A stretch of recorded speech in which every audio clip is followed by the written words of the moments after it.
นอนมีรับเพื่อนลูกก็มีรับลูกก็มีรับแต่ว่าเราไม่ได้นอนเลยมันจะแจ้งในตอนนี้นะ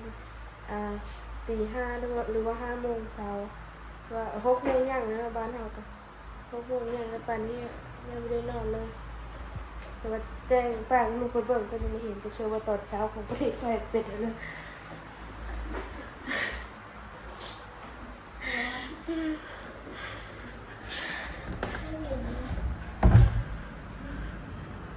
โอ้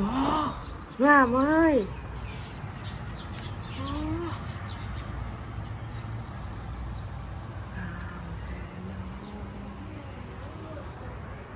งามนี่เจ้าว่าเขานอนไม่รับเนาะได้นอนเลยเป็นว่านอนไม่รับแห้งอันนี้เพราะขืนจะเป็นนะ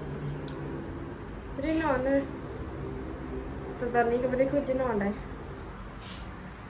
อาการแบบคือถอดบ้านก็คือเลยว่าที่คือนอนไม่รับ